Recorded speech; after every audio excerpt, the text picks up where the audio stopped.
Я приветствую вас, дорогие друзья, уважаемые гости и подписчики моего канала. Прямо сейчас со мной на связи известный политический эксперт Дмитрий Корнейчук. Дмитрий, здравствуйте. Да, приветствую. Начать я наш разговор хочу с, такого достаточно интересного хода, который в большой партии геополитической делает Путин. Он достает договор 22 года и говорит, что есть подпись украинской стороны, как бы парафировала его в Стамбуле украинская сторона. Все тут же сфотографировали, мельком показавшие там документы, показавшиеся, и там очень много интересного. Все говорят, вот смотрите, Украина была согласна и на это, и на это, и на то. На самом деле, с точки зрения вот того, что это все было продемонстрировано африканским товарищам, которые прибыли в Киев, побывали здесь, представили свои 10 пунктов и от недоуменного Зеленского поехали в Петербург, это вот, конечно, приобретает геополитический смысл. Какой смысл в этом видите вы?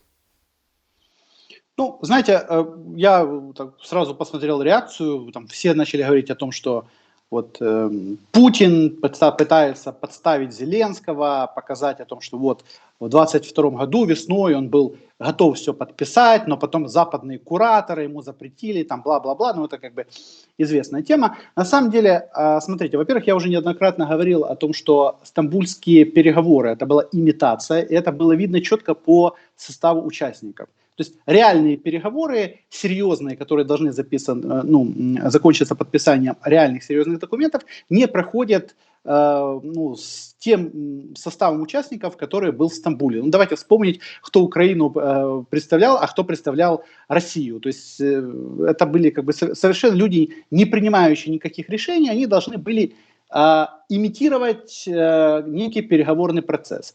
Для чего это делалось? Да? Для того, чтобы, во-первых, Путин тянул время и пытался захватить Мариуполь, что у него, в принципе, в то время еще не получалось. А с другой стороны, вся суть вот этих стамбульских договоренностей заключалась в том, чтобы Путин потом под видом их выполнения вывел войска с Киевской, Сумской и Черниговской областей, поскольку они, с одной стороны, отыграли свою роль, а с другой стороны, не добились в какой-то степени конечных целей, потому что войска вводились для того, чтобы создать тут имитацию блокады в районе Киева, отвлечь внимание от захвата юга и от захвата Донбасса, а потом, когда по плану должны там за считанные недели все были захватить, после этого наша власть должна была под давлением вот этой вот блокады российских войск, стоящих там в окружении, подписать какие-то документы и, соответственно, снять с себя ответственность, мол, мы были вынуждены под давлением, это же не наша инициатива. Но поскольку изначально с первого дня все пошло не по плану, в частности, по срокам захвата территории, мы видели, что пробуксовка была в районе Мариуполя, причем значительная. Пробуксовка шла в Луганской и в Донецкой областях, то есть все сроки были нарушены. Мало того, украинцы начали сопротивляться в той же Киевской, Сумской, в Черниговской областях. И кто чем мог, собственно, стреляли по российским оккупантам. Поэтому, я так понимаю, сценарий переигрался, и Путин и Байден поняли, что война будет иметь уже определенный долгосрочный характер, пока Путин захватит все, что ему надо, пока, заставит украинское общество пойти на некие договоренности, потому что я так понимаю, что Зеленский разводил руками и говорил, я как бы не могу их заставить пойти на зраду, они хотят сопротивляться. Поэтому выдумали вот этот вот стамбульский переговорный процесс. В его рамках с красивым лицом Путин вывел свои войска. Мы там что-то согласовывали, опять же, те документы, которые никто не собирался в итоге принимать. А сейчас пришло время эти документы продемонстрировать, потому что дело идет к некому переговорному процессу, как я понимаю, и о создании зон демилитаризации. И, соответственно, Путин сейчас пытается, с одной стороны, продемонстрировать российскому обществу, что вообще-то как бы я не такой кровожадный был изначально, и вообще не собирался, собственно, там все захватывать. Видите, мы даже с Украиной готовы были какие-то договоренности подписать, я где-то готов был отойти и так далее. Поэтому нет ничего страшного в том, что начнется в ближайшее время какой-то переговорный процесс.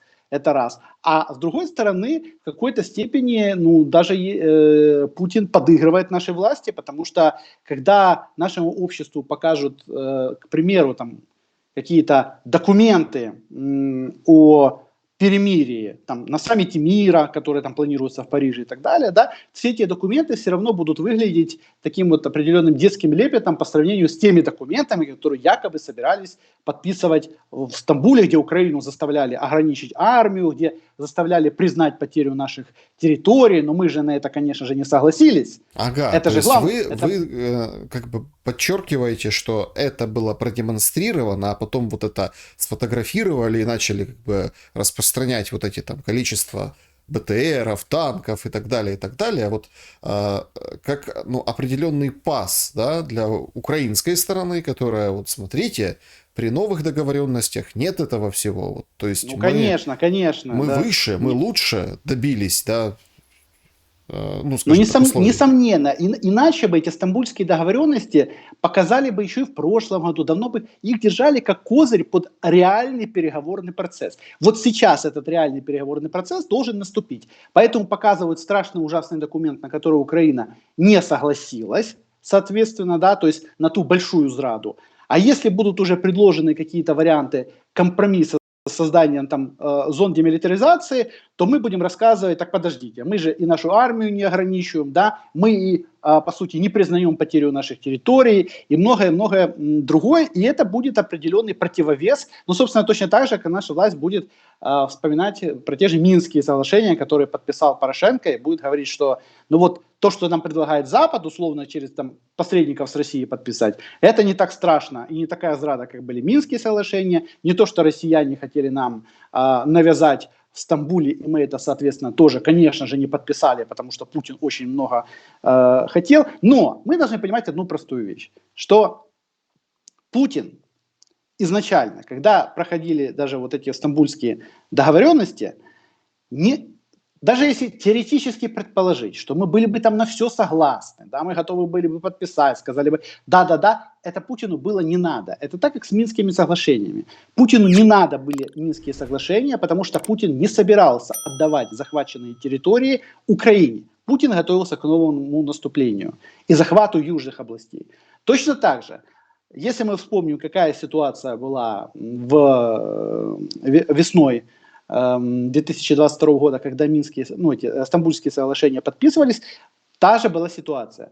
Путин захватил уже территории на юге и продолжал захватывать те, которые он собирался включить в территорию России. Поэтому, соответственно, когда ты захватываешь территории, которые даже не предусмотрены никакой спецоперацией формально, да, когда ты готовишь уже изменения в Конституцию и собираешься Запорожскую, Херсонскую область включить в состав России, то о каких мирных переговорах, да, может идти речь, где ты якобы должен будешь откуда-то отступить от тех территорий, которые ты захватил, в обмен на то, что Украина уменьшит свою армию и прочее. Да? То есть понятно, что это фарс, что никто не собирался с юга уходить, ну, поэтому стамбульские договоренности это была имитация для того, чтобы, когда придет определенный момент, да, можно было рассказывать о том, что была страшная зрада, ну а теперь зрада будет не такая страшная. Мало того, обратите внимание, и опять же, да, и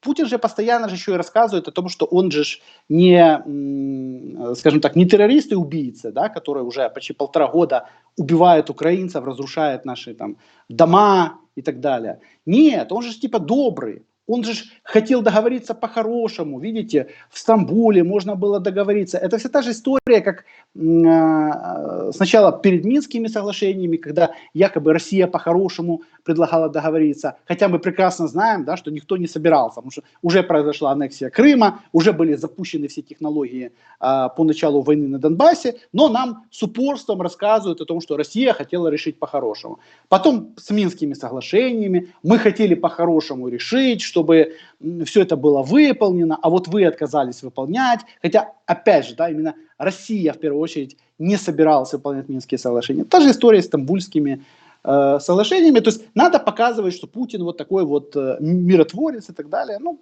опять же, да, ключевое заключается в том, что Стамбульский переговорный процесс изначально был мертвым, и это было видно по уровню представителей там. Дмитрий, а что за совпадение? Байден говорит о том, что никакого ПДЧ, точнее, как бы скидок, да, для Украины при вступлении в НАТО не будет, должны все выполнять, ПДЧ сохраняется, никаких преференций не будет. Байден говорит, а как раз-таки в этот же момент Путин показывает какие-то договоренности стамбульские. Просто, ну, все как бы обратили внимание и там сфокусировались на там, количество танков, на какие-то детали. Ну, понятно, это же жареный факт. Я уже в который раз сегодня говорю, что там сфотографировали, переписали, увидели, подсмотрели. А по сути ведь это было все для того, чтобы Украина в НАТО не вступила. Так получается и не вступит, потому что выполнить ПДЧ, то есть соответствовать всем требованиям НАТО, ну, это вряд ли представляется возможным. Ну, во-первых, потенциальное вступление в НАТО, да, это не причина войны. По той причине, что Путин прекрасно знал и знает, что Украину в НАТО не примут. То есть это формальная причина для того, чтобы пояснить, почему Путин напал. В реальности Украины, я об этом постоянно говорю, что Украину никто не собирался, не собирается и не примет в НАТО. Это консолидированная позиция и в первую очередь позиция Соединенных Штатов, которые, к сожалению для нас, прислушиваются к позиции Москвы. Ну и есть стратегическая, как бы просто на самом деле необходимость не принимать Украину в НАТО, потому что Украина это буфер между НАТО и Россией. То есть если вдруг будет война, а нам уже показали, как эта война может произойти, эта война будет проходить на территории Украины.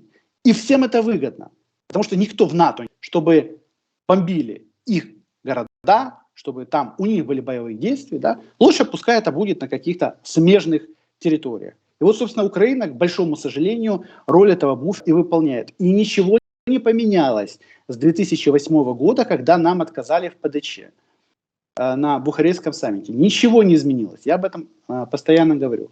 Дальше. Байден, у которого, опять же, есть договоренности с Путиным и по делу Украины, и потому что Украина не станет членом НАТО, дал очередной сигнал, заявил о том, что никаких скидок для Украины при вступлении в НАТО не будет. Сигнал о том, что рассчитывать на вступление Украины в НАТО не стоит, даже если на Вильнюсском саммите и пропишут какую-нибудь формулировку из серии, что там, двери альянса будут для Украины открыты, и после победы или там, после прекращения войны этот вопрос будет рассматриваться, то значит еще появится дополнительное количество условий, и никто не будет Украину принимать по сокращенной процедуре, как это сделано с Финляндией и будет сделано с Швецией.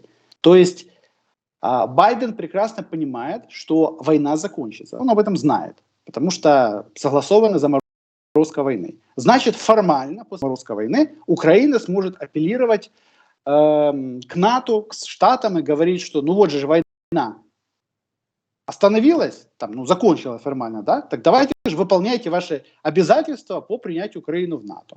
Поэтому после этого нам расскажут о том, что, ну, а теперь давайте, собственно, вот вам список требований, которым вы должны соответствовать. И Байден даже четко сказал о коррупции. А поскольку Байден, как никто, прекрасно знает, как работает коррупция в Украине, мало того, он, я так понимаю, еще и зарабатывает на этой коррупции в Украине, то это посыл, что, собственно, Украина в любом случае не станет членом НАТО, даже если случится чудо и там будут подписаны какие-то именно мирные соглашения, я опять говорю о том, что мирных не будет, речь будет идти о заморозке войны. Но опять же, если вдруг что-то там случится и какие-то чудеса, все равно вытянут какой-то козырь для того, чтобы рассказать, почему Украина не станет членом НАТО, потому что нас там никто не ждет. Я не знаю, сколько должны сделать западные политики, да, и сколько, ну, как бы еще демонстративных жестов должны показать, чтобы мы поняли, что рассчитывать на вступление НАТО не стоит. Мало того, я очень сомневаюсь, что вот те гарантии безопасности, которые нам будут давать, в частности, некой военной помощи, что они будут в реальности выполнены. Я тоже очень сомневаюсь. Потому что Байдену надо Украину усадить там, через посредников за стол переговоров и заморозить войну. Как только война будет заморожена, Байден не будет выполнять никаких обязательств перед Украиной. То же самое, как было с Будапештским меморандумом. Вы отдаете свое ядерное оружие, а вам ничего не должны. Точно так же собираются действовать Соединенные Штаты. Это какие-то будут, но мы знаем, что из себя представляют документы, подписанные Соединенными Штатами. В частности, уже заканчивается закон о ленд-лизе. Уже будет скоро год о том, как он подписан. Ничего Украина не получила в рамках этого закона, где якобы обещали, что нас завалят оружием. То есть Соединенные Штаты, если не хотят выполнять обязательства, они не будут выполнять обязательства. Точно так же это касается там Германии, Франции и других там европейских государств. Если они не хотят выполнять, они не будут выполнять. И посыл Байдена в очередной раз дается не только на самом деле там для Путина, ну, успокаивая его, да, что все у нас как бы под контролем, все как договорено. Это посыл и Европе. Посыл о том, что несмотря на вот имитацию бурной деятельности, которую сейчас пытаются сделать, в реальности успокойтесь, никаких прогрессов по принятию Украины в альянс не будет. К большому сожалению, но просто мы должны реально смотреть на вещи, да, то есть мы не должны думать какие-то свои иллюзии, да, которые там нам власть дает, там в средствах массовой информации нам внушают, постоянно какие-то эксперты рассказывают и так далее, о том, что мы уже... Последний темник, который я слышал с офиса президента, о том, что это то, что Украина де-факто уже член НАТО, поэтому, собственно, никаких подтверждений нам больше не надо. Это просто, на самом деле, это гениальнейший тезис.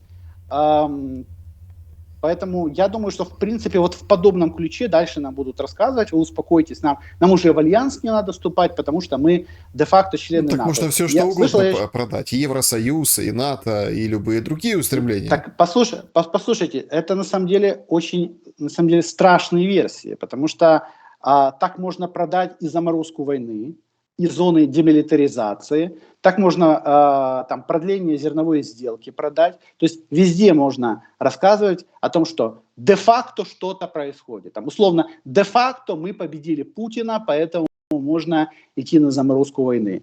Де-факто мы уничтожили Черноморский флот, поэтому можно продлевать зерновую сделку и запускать российские минеральные удобрения через аммиакопровод Тольятти-Одесса. Понимаете?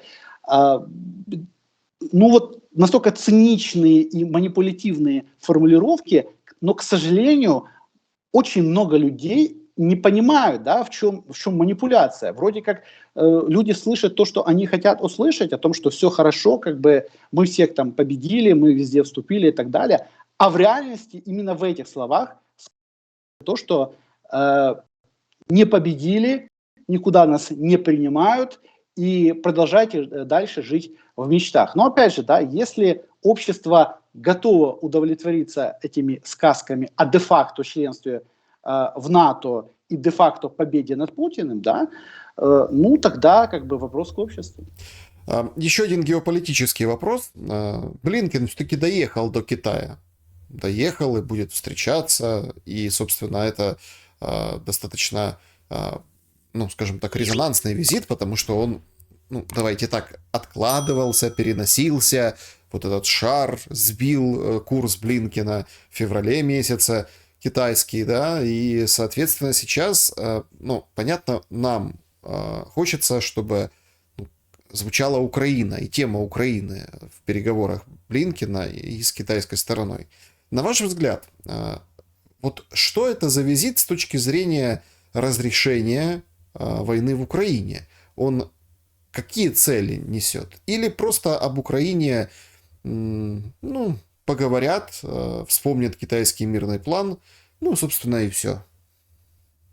Ну, на самом деле, об Украине там будет, но, к сожалению, не в том контексте, как бы нам всех, ну, нам бы всем хотелось. Потому что, как я понимаю, да, визит Блинкена связан с двумя ключевыми вещами, которые должны в ближайшем там перспективе состояться. Во-первых, это заморозка войны в Украине, и Соединенные Штаты согласовывают с Китаем позиции, которые ранее были согласованы Штатами с Москвой и Пекином тоже с Москвой, как это все будет происходить. Потому что, как я понимаю, есть определенный план заморозки войны, я его постоянно называю планом Байдена-Путина. Этот план также согласован с Китаем, потому что Китай план якобы по каким-то частям этого плана выступает инициатором, но чтобы никто, конечно же, не догадался ни в коем случае, что это все инициатива Вашингтона и Москвы. Поэтому, соответственно, Китай будет участвовать на саммите мира, который который планируется в Париже, а потом, где будет согласован документ, который заранее, естественно, будет согласован с Москвой, китайские представители должны будут уговаривать, это как-то смешно не звучит, да, уговаривать Москву согласиться на заморозку войны. То есть тем самым, опять же, да, надо сохранить красивое лицо Путину и показать, что это не инициатива Путина по заморозке войны. Путин бы мог еще веками, тысячелетиями все тут уничтожать. Он страшный, ужасный Гудвин. Но, собственно, старший китайский брат с должным уважением попросил, поэтому, ну, на что не пойдешь ради Китая, тем более, как мы видим, что цели спецоперации уже практически достигнуты. Это просто потрясающее заявление. Да, поэтому, соответственно, да, можно и согласиться на заморозку войны. Но, конечно же, это не под давлением Штатов, не под давлением всего мира. Это потому что вот Китай попросил, стратегический партнер и так далее. Это первое, что согласовывают там Вашингтон и Москва, с Пекином. И второй аспект – это приближающееся ядерное соглашение с Ираном, которое точно так же, на самом деле, является договоренностью Вашингтона и Москвы.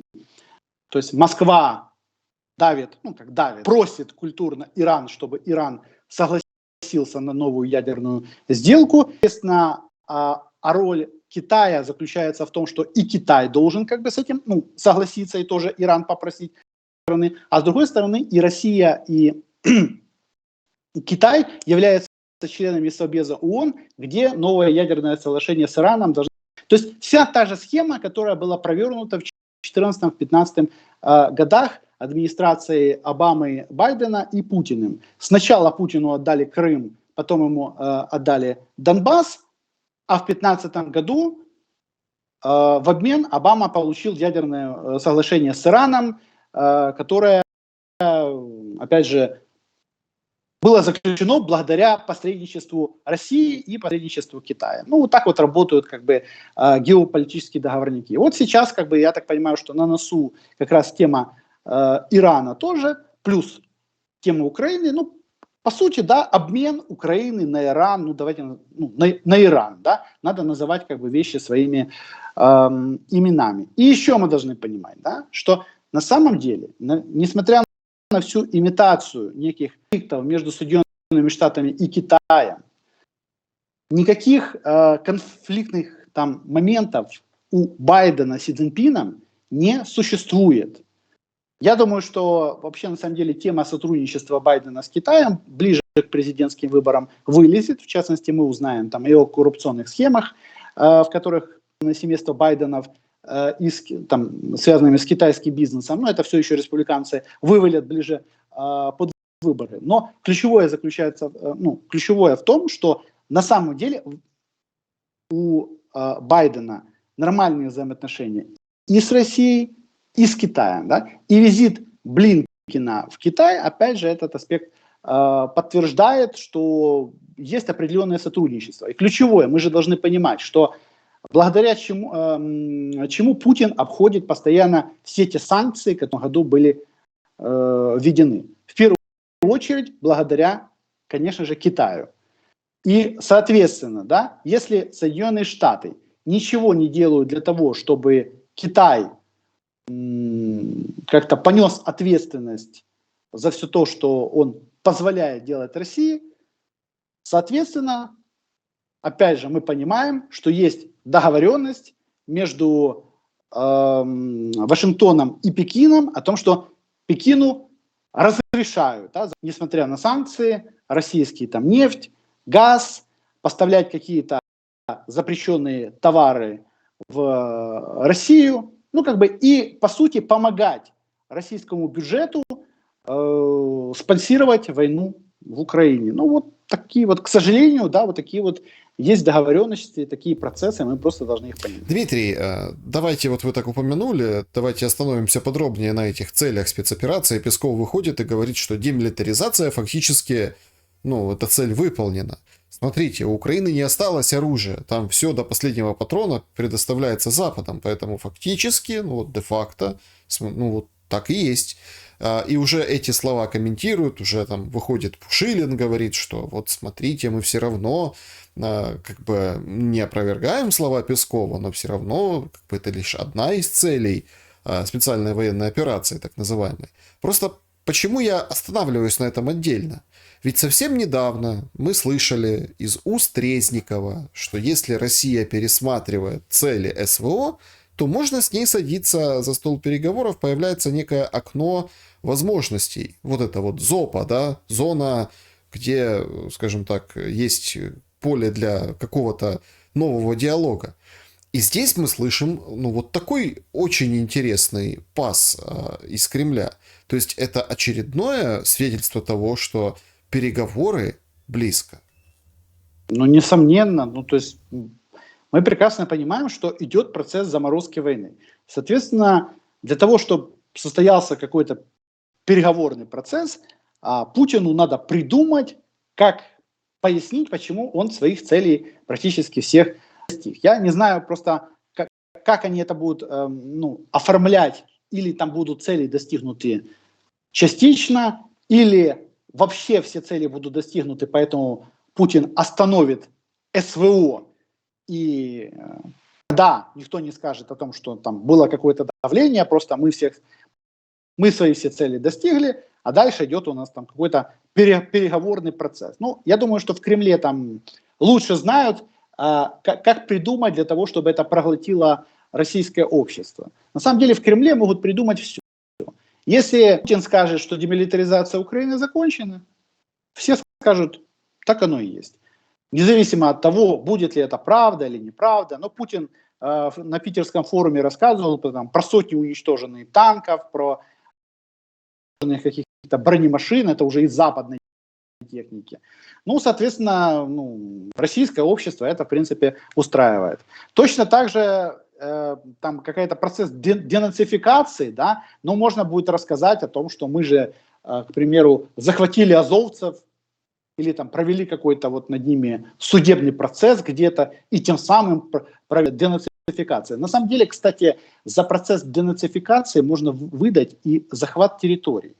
Можно рассказать о том, что мы, у них не захватили, мы вернули земли, да, там в Херсонской, Запорожской, там в Луганской и в Донецкой, и тем самым мы провели мифический процесс денацификации, потому что там нету больше мифической нацистской власти, бандер, фашистов и так далее, а там теперь правильная российская власть, а значит тем самым процесс денацификации части Украины, можно же рассказать о том, что задача была провести не денацификацию всей Украины, да, а только части Украины. Да? То есть и это можно выдать за денацификацию. То есть придумать и рассказать можно все. Но ключевое в том, что все посылы указывают на то, все подходит к переговорному процессу, точнее как подходит, да, что он давно уже согласован, давно согласованы позиции, давно согласовано, кто что будет подписывать,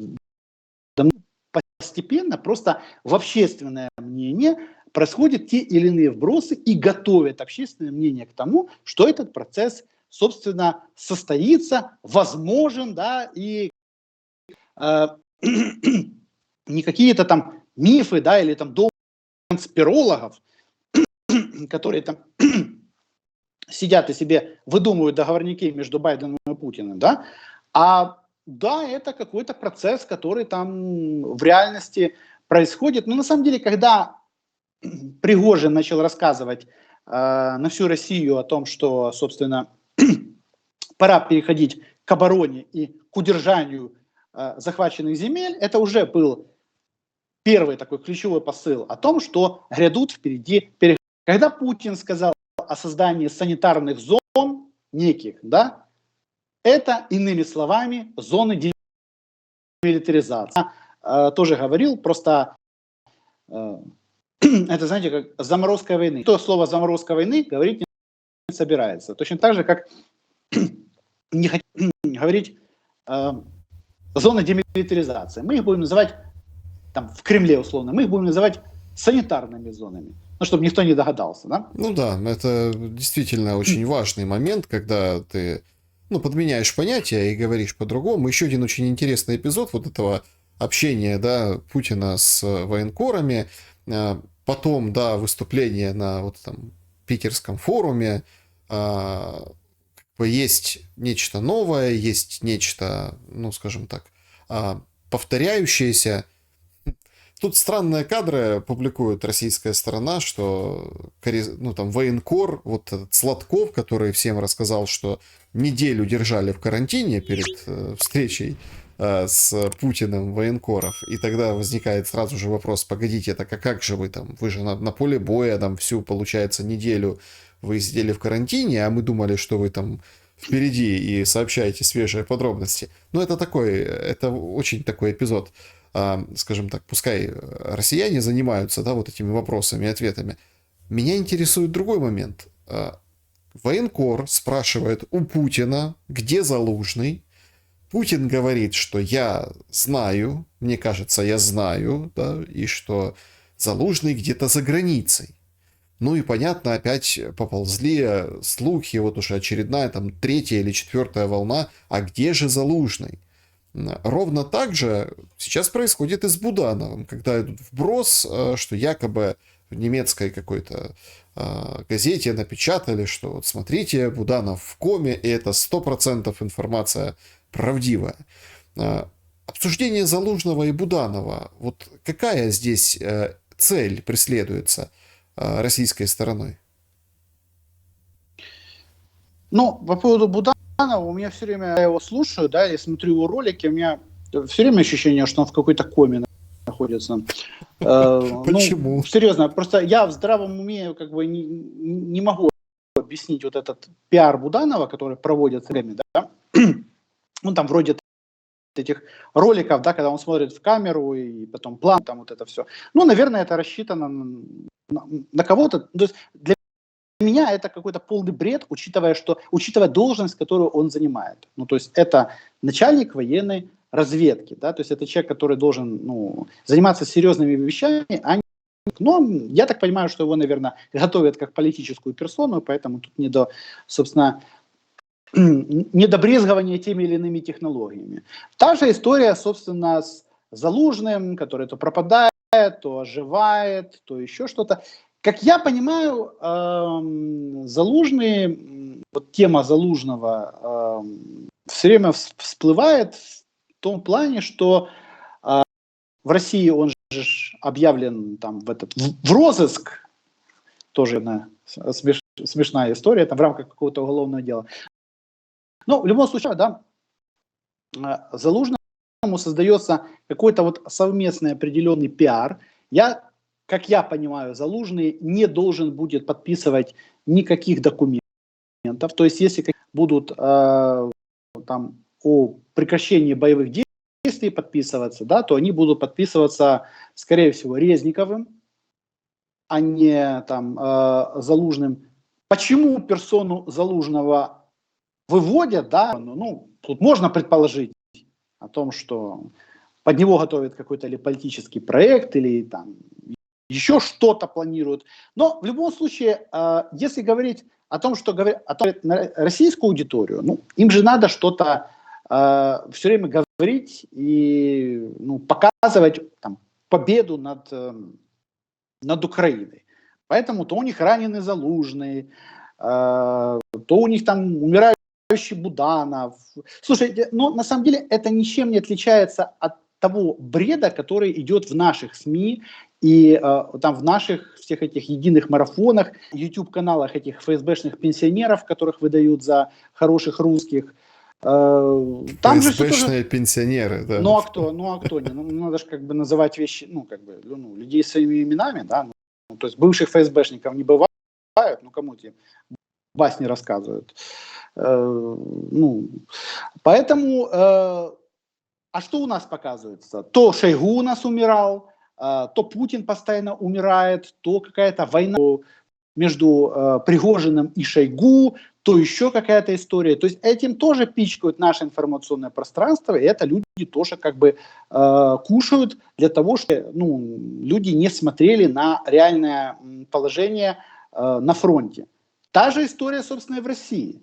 То есть на каналах надо обсуждать, куда пропал Залужный, куда делся Буданов, а не обсуждать, к примеру, да, почему Россия сейчас занимает оборонительные позиции, почему не идет дальше, потому что я же напомню, что когда они брали Бахмут, россиянам же рассказывали о том, что мы взяли ворота на западный Донбасс, поэтому сейчас пойдет мощнее наступление, и мы Донбасс якобы уже полностью возьмем. А ресурсов, на самом деле, с одной стороны, на это нет, а с другой стороны, все давно уже шло и идет к заморозке войны, поэтому никаких наступательных действий Россия, соответственно, проводить не собирается.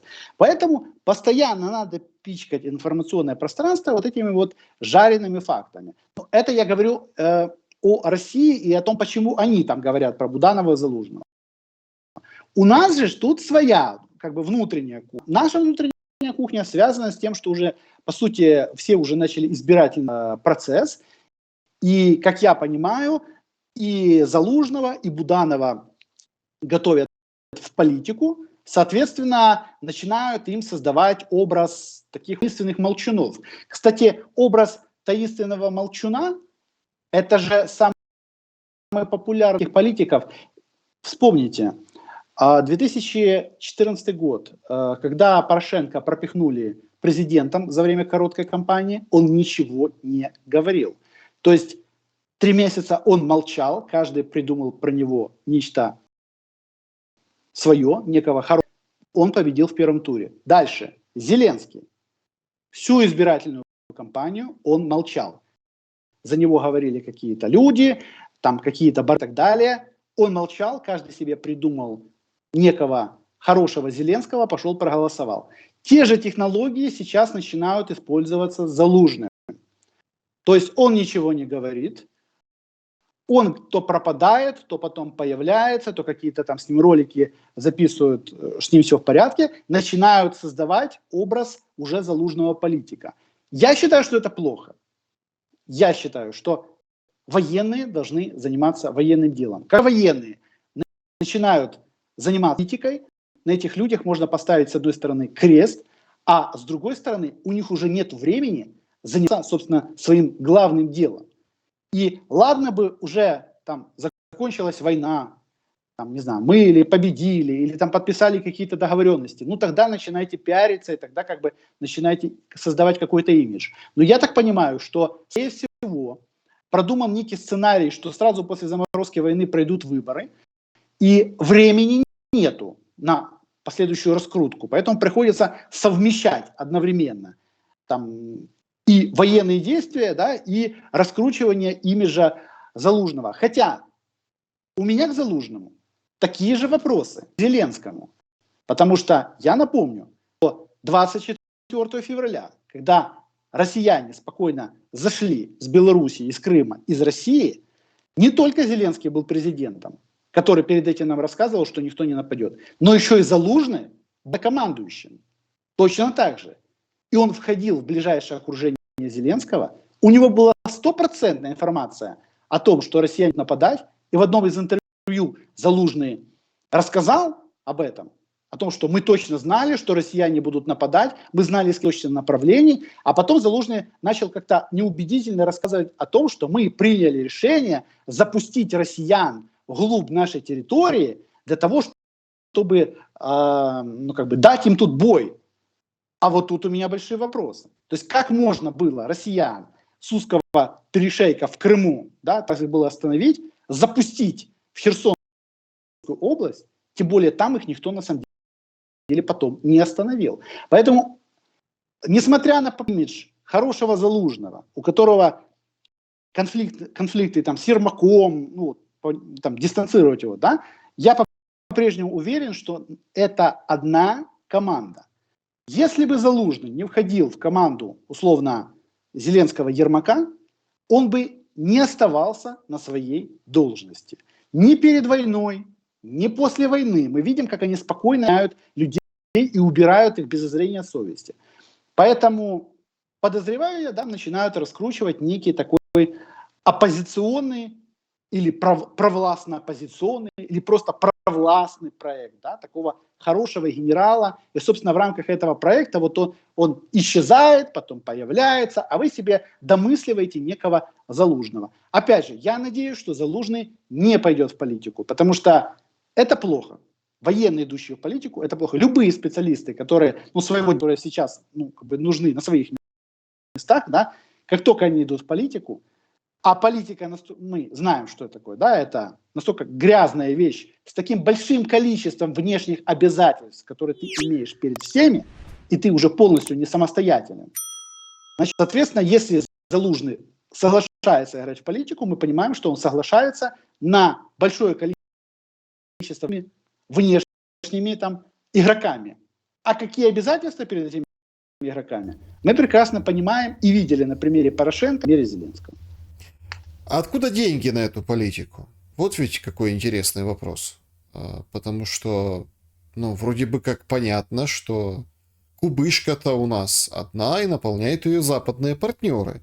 Но давайте так, на уходящей неделе, тут лавина просто, та лавина информации, которая по госаудиту, по пропаже 60 или 650, грузов для армии, коррупция с бомбоубежищами, барабаны, в конце концов, которые стали притчей во языцах, и все их обсуждали. То есть это ведь деньги, которые пытаются увести из официальных трат на что? Вряд ли ведь на просто обогащение, в том числе и на политику. На самом деле сейчас такой уже, знаете, я его называю хаос перед побегом. Это вот когда уже каденция одной власти практически заканчивается, и все понимают, что надо сейчас максимально успеть украсть, потому что потом придут новые, придут своих, соответственно, людей и посадят на схемы, или же помимо того, что посадят новых людей на схемы, еще и постараются посадить тех, кто сидел на старых схемах, поэтому надо будет с ними поделиться, откупиться для того, чтобы про тебя забыли. Значит, надо максимально много, а времени остается мало. Поэтому то, что сейчас вот этот хаос, который начался по всем направлениям, понятно, все сейчас гребут под себя. Плюс проблема заключается в том, что воровать американские деньги нельзя, а воровать можно только те деньги, поступающие в бюджет, которые состригают с народа. Поэтому и повышение тарифов, поэтому возвращение всех налогов, поэтому возвращение НДС. Поэтому сейчас надо максимально всех украинцев обелетить для того, чтобы с одной стороны можно было максимально украсть, с другой стороны за эти деньги профинансировать еще и избирательную кампанию в парламент, президентскую, потому что никто со своего кармана не платит. То есть власти надо будет привести лояльного себе преемника, или и профинансировать, мало того, что этого преемника профинансировать, еще и профинансировать, к примеру, Зеленского, если он пойдет на президентские выборы для того, чтобы проиграть во втором туре, ну, для того, чтобы выйти со своим преемником, да, как делал Порошенко. Плюс парламентские выборы. На это все надо деньги. Со своего кармана у нас никто не дает. Значит, надо максимально сейчас вытащить с украинцев и часть этих денег профинансировать все выборы. Собственно, так, как делалось с большой стройкой. Потоки с большой стройки заходили в известные кабинеты, часть этих денег выводилась на Запад, а часть шло в слуги народа, на вот этих вот, ну, зарплаты в конвертах, которые выдавались там, на принятие нужных решений в парламенте, на пиар-настройки все, вот на содержание каких-то там лояльных каналов, да, то есть это же тоже со своего кармана никто не дает. А откуда деньги взять, да? Это значит, надо украсть у народа. Мы просто это должны понять. Поэтому, соответственно, если будут раскручивать того же Залужного, да, вопрос будет, откуда деньги. Или это значит, а у кого будут деньги? Деньги есть у офиса президента, который, в принципе, монополизировал все потоки в стране.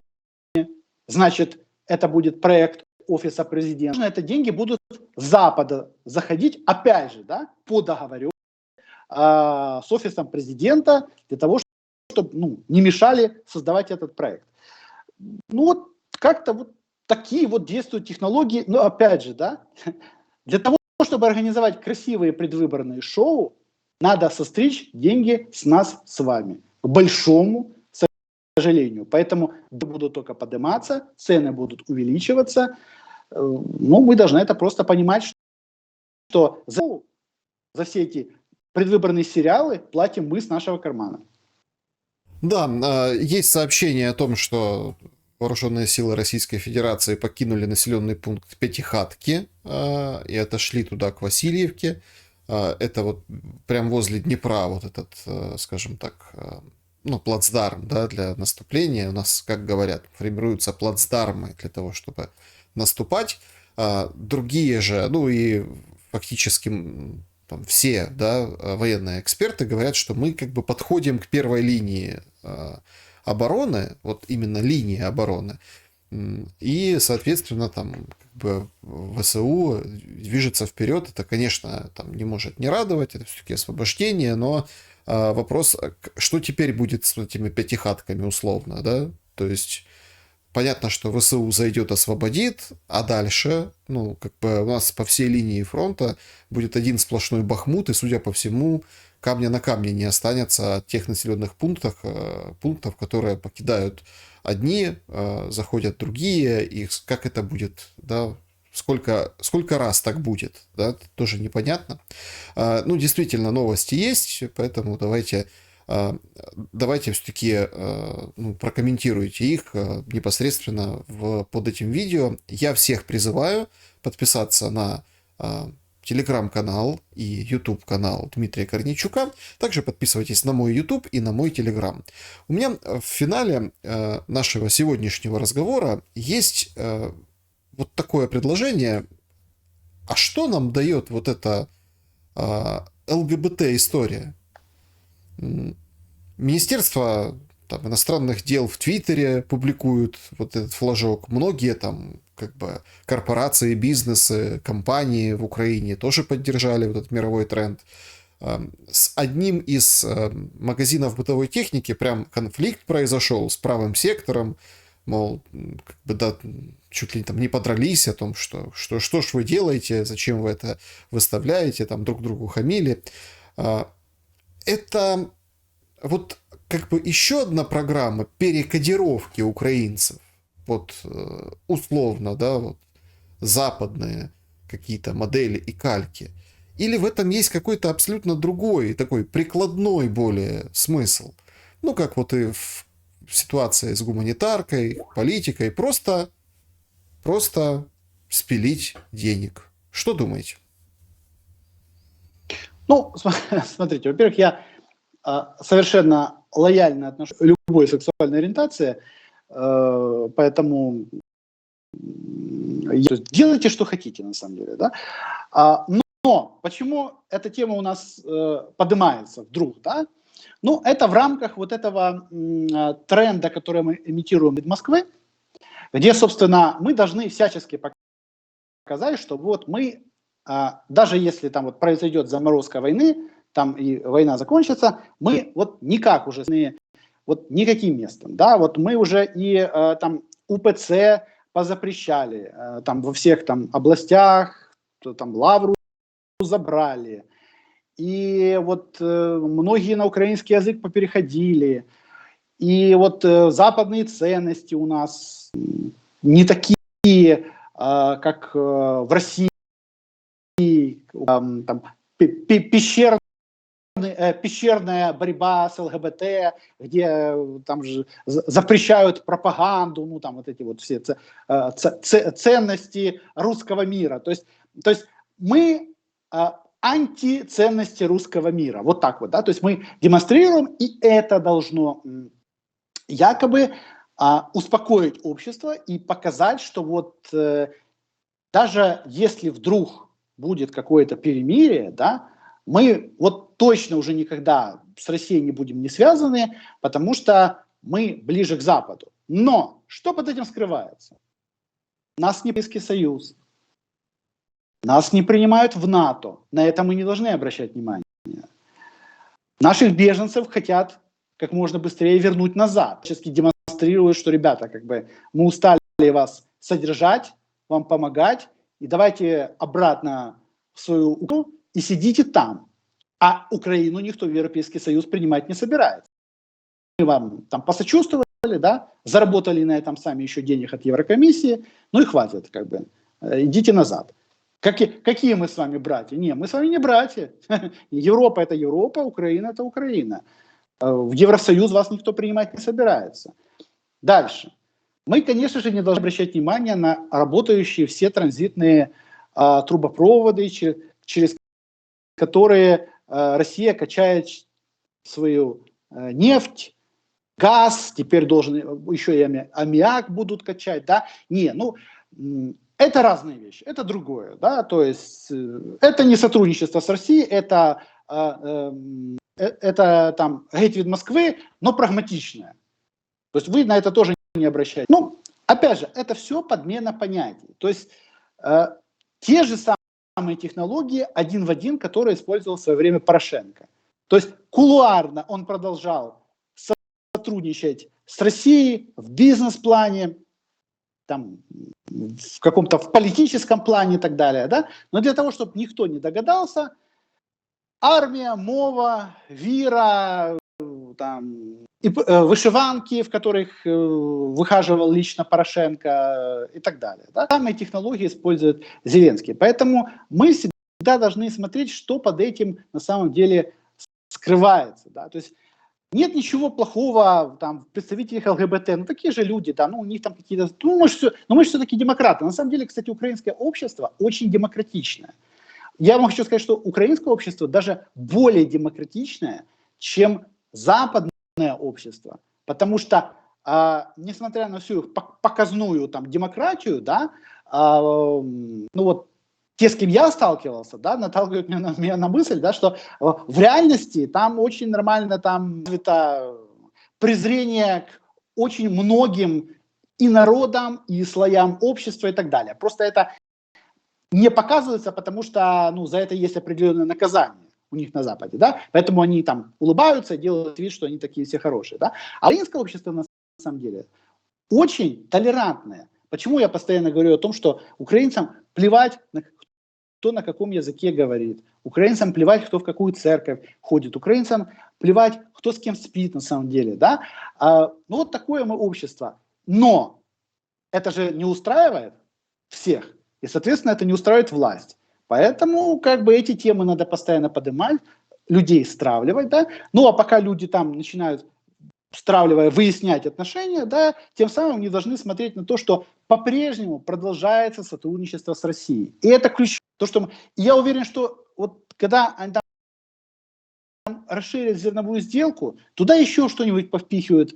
А потом будет, когда заморозит войну, будет и расширяться, и потихонечку, да, так, чтобы оно не особо всплывало, тоже Порошенко, да, будет расширяться и расширяться сотрудничество с Россией. Но формально, да, мы будем ну, дурацкий термин, антироссии, да, в Кремле придумали, и постоянно его пытаются навязать и рассказать о том, что Украина антироссия. Нет, Украина это просто, Украина это Украина, да, вот мы отдельное государство со своими там какими-то там ценностями, ну, и россиянам очень сложно это понять, да, но, опять же, определенные технологии по отвлечению внимания, да, они работают, и так, к сожалению, люди и на полном серьезе, да, если людям давать там переименование там, улиц, там, убирать памятники, проводить декоммунизацию, то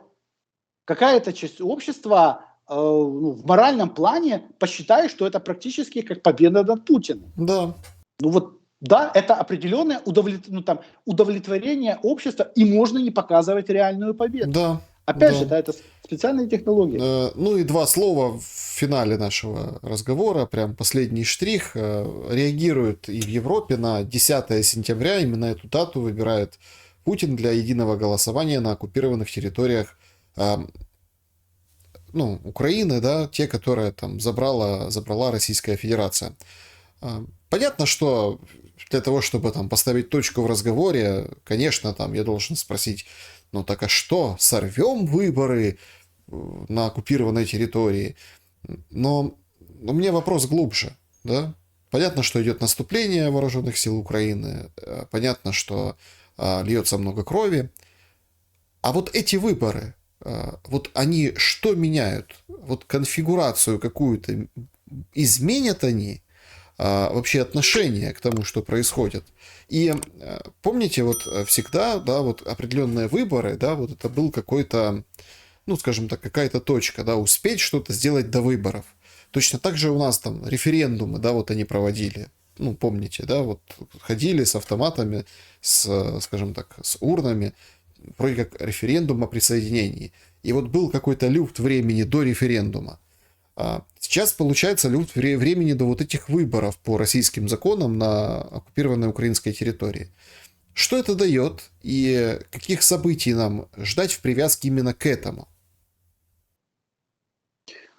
Ну, зачем Путину нужны выборы? Да, это понятно, это показать, что это моя территория, значит, тут избирают, ну как избирают, да, тут голосуют, как скажут, за тех политиков, которые мне нужны, что люди голосовать не бойкотируют, а значит, мы никого не оккупировали, а освободили, все всегда мечтали, чтобы там, Россия пришла, потом пойти на выборы, проголосовать за российских политиков и прочее, прочее.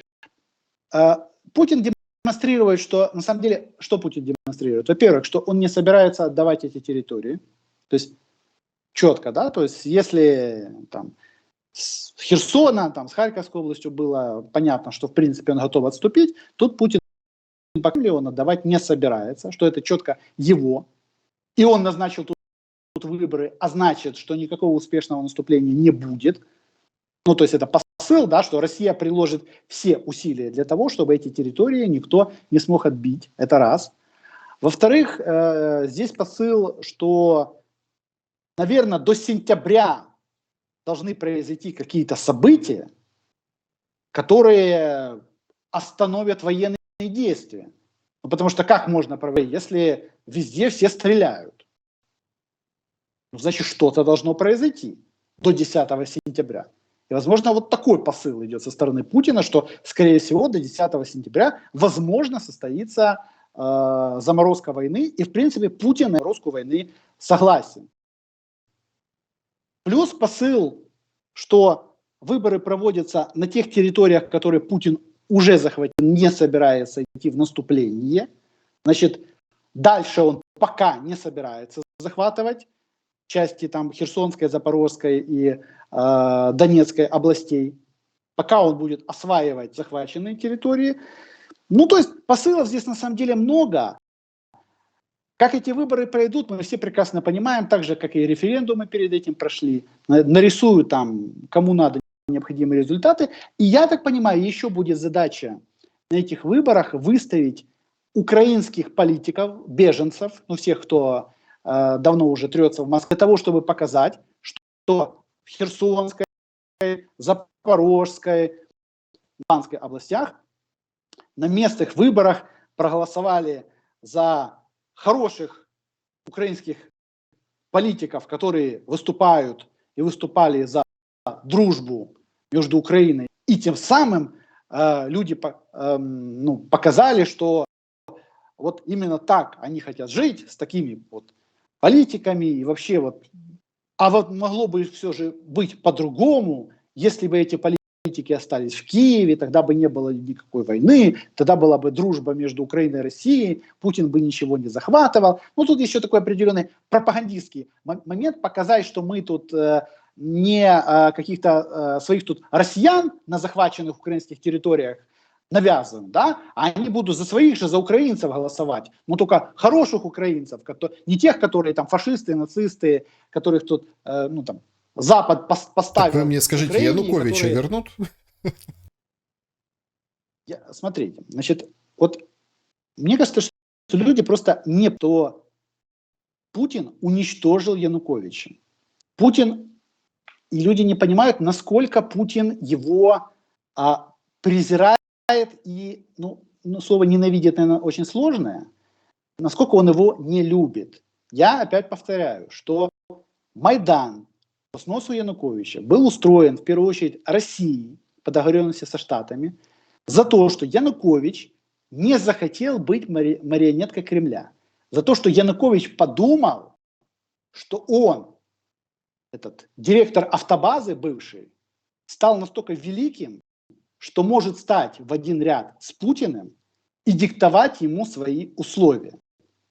Вот за это Янукович был наказан демонстративно Майданом, да, его пригрели в России, для него это было еще большее унижение на самом деле, потому что Янукович знал, кто за Майданом стоял, а бежать ему можно было только в Россию в итоге, да, его там обелетили, забрали у него и все награбленное, оставили ему там чуть-чуть на проживание, заставили его походить, помните вот эти вот демонстративные пресс-конференции, там, где он ручку ломал, то есть отправили его поунижаться демонстративно, да, то есть Путин уничтожил вот просто Януковича как факт.